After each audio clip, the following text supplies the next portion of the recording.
رسوله النبي الأمين المكين الكريم الرؤوف الرحيم أما بعد أعوذ بالله من الشيطان الرجيم بسم الله الرحمن الرحيم فاذكروني أذكركم صدق الله مولانا العظيم۔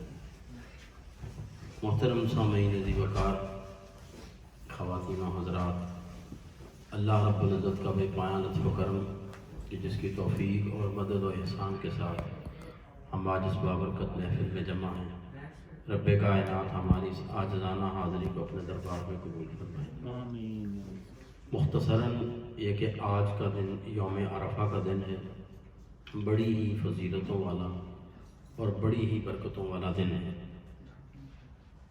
رب کائنات کا بے پناہ لطف و کرم ہے کہ جس نے توفیق عطا فرمائی ہے کہ جو احباب بھی اس دن میں رب کائنات کے اسماء کا، اس کی ذات کو یاد کرنے کے لیے اہتمام کرتے ہیں، رب کائنات ان کو اپنے فضل سے، اپنے کرم سے محروم نہیں فرماتا۔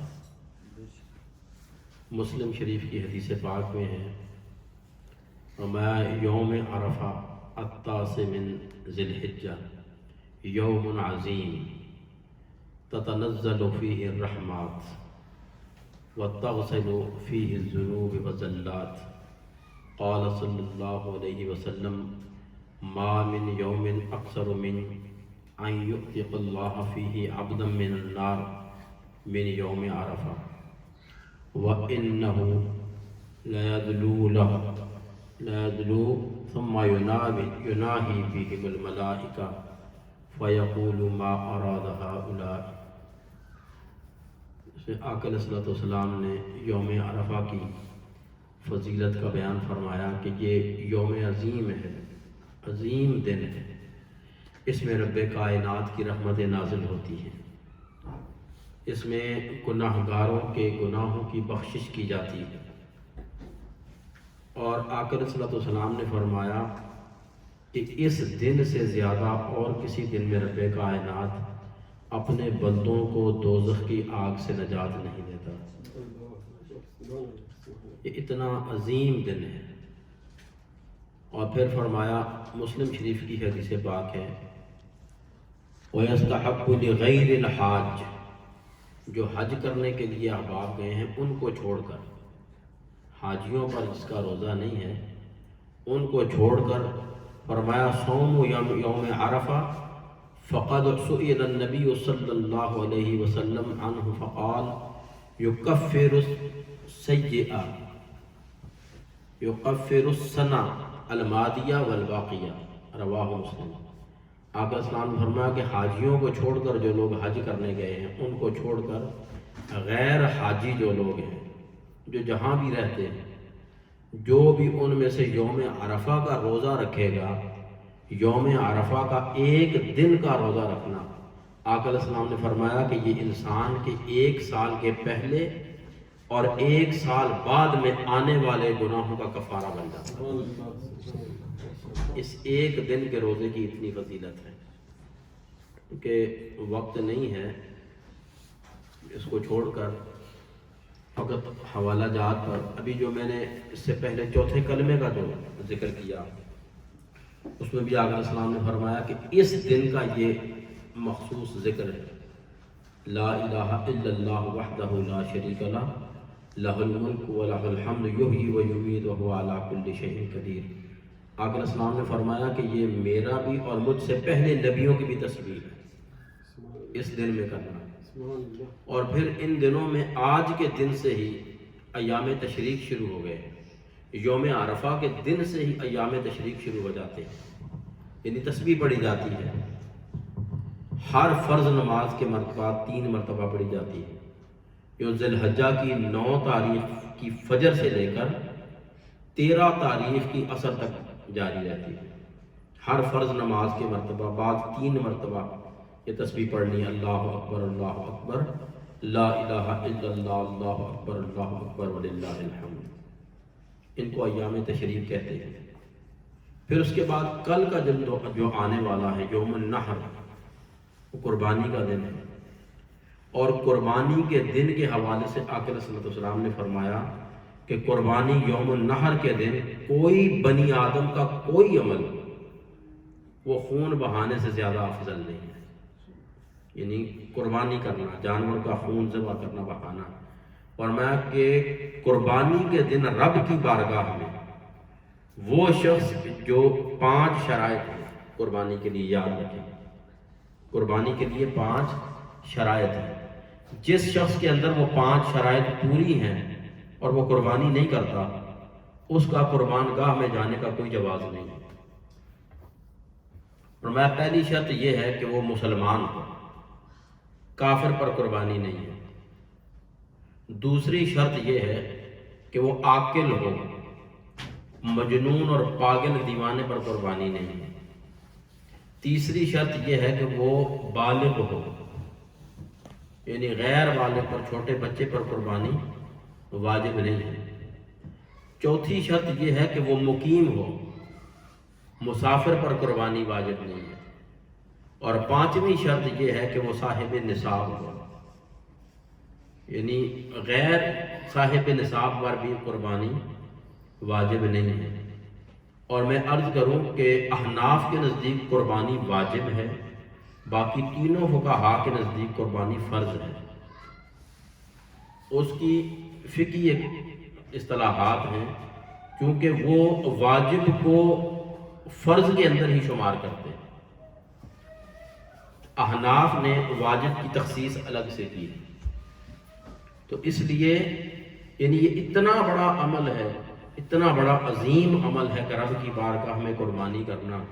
اور جو شخص یہ استطاعت رکھتے ہوئے بھی نہیں کرتا اور وہ اپنے سارے دوسرے معاملات کو ادا کر رہا ہے، اس کی زندگی کی ساری ضروریات پوری ہو رہی ہیں، اس کی زندگی کا کوئی ایسا شعبہ نہیں ہے کہ جو اس کے اخراجات کی وجہ سے ادھورا پڑا ہوا ہو، مگر صرف قربانی کا جب وقت آئے وہ کہ جی بس حالات ٹھیک نہیں ہیں، تھوڑی سی مشکل ہے، تنگی ہے، اگلی بار دیکھیں گے.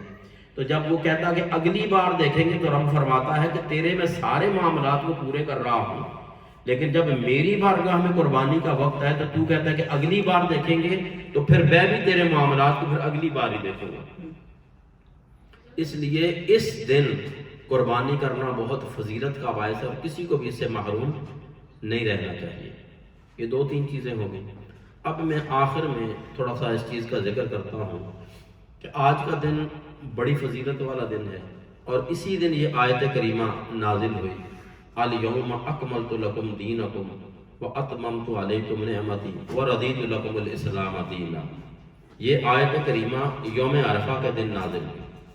اور اسی کے حوالے سے یہ بھی ہے کہ ایک یہودی نے سوال کیا تھا سیدنا عمر فاروق رضی اللہ عنہ پر. اس نے پوچھا تھا کہ ایک آیت جو تمہارے قرآن میں نازل ہوئی ہے، اگر وہ ہماری کتاب میں نازل ہوتی تو ہم اس دن عید مناتے، خوشی مناتے. عید بمانا خوشی ہے، ہم اس دن خوشی مناتے، عید مناتے، وہ دن ہمارے لیے عید کا دن ہوتا. تو آپ نے فرمایا کون سی آیت؟ تو اس نے یہی آیت پڑھی، الیوم اکملت لکم دینکم واتممت علیکم نعمتی ورضیت لکم الاسلام دینا.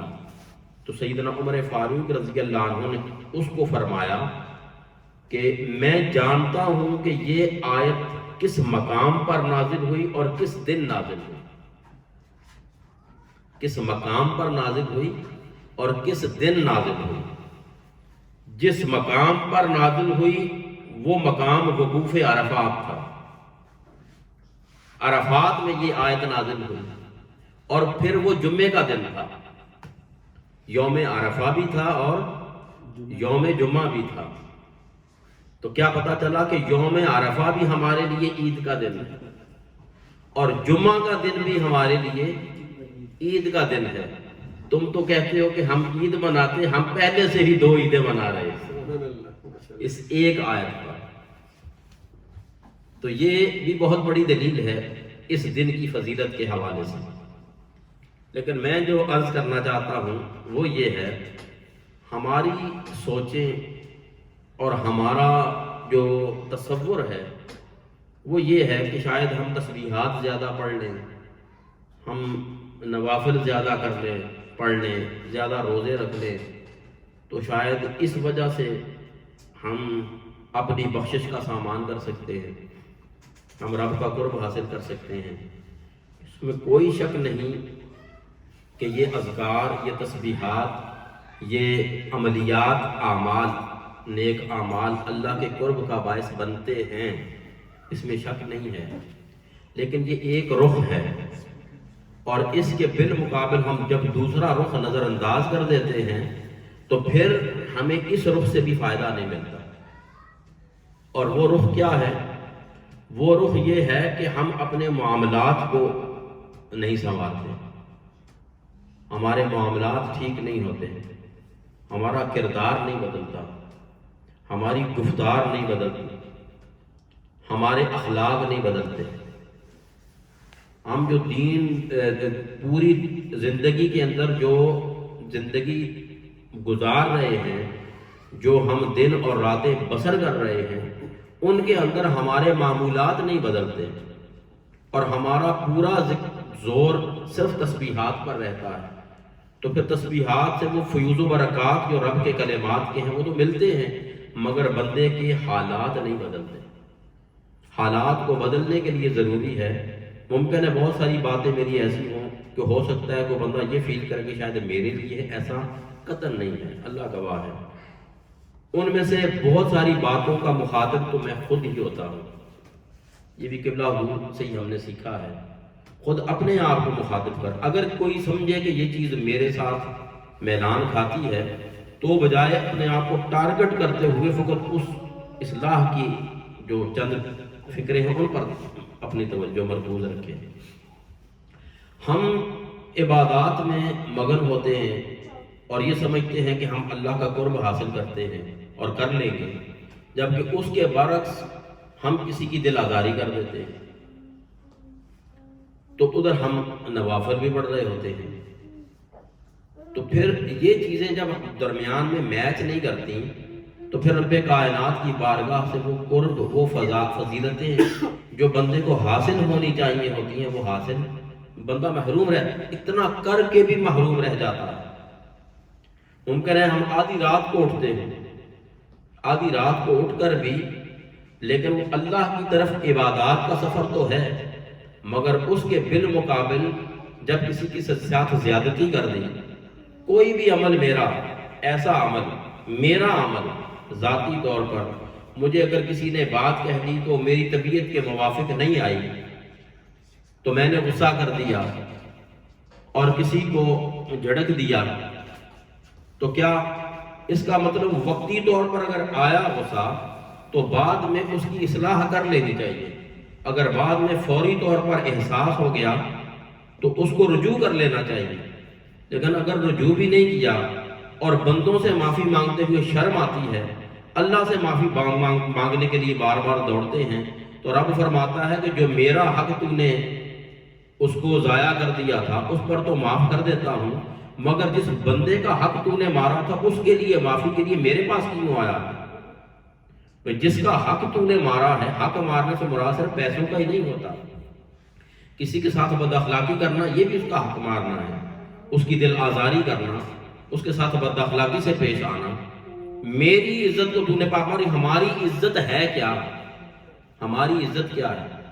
حضرت مجدد الفسانی رحمۃ اللہ علیہ کا واقعہ کتنی مرتبہ قبلہ حضور نے ریکارڈ فرمایا، خواجہ نظام الدین اولیاء کا فرمایا جب ان کو خلافت عطا فرمائی سیدنا بابا فرید الدین گنج شکر رحمۃ اللہ علیہ نے، تو انہوں نے عرض کیا کہ حضرت مجھے کوئی نصیحت فرما دیں، تو آپ نے فرمایا بیٹا نصیحتیں صرف دو ہیں، ایک اللہ نہ بننا، ایک رسول نہ بننا۔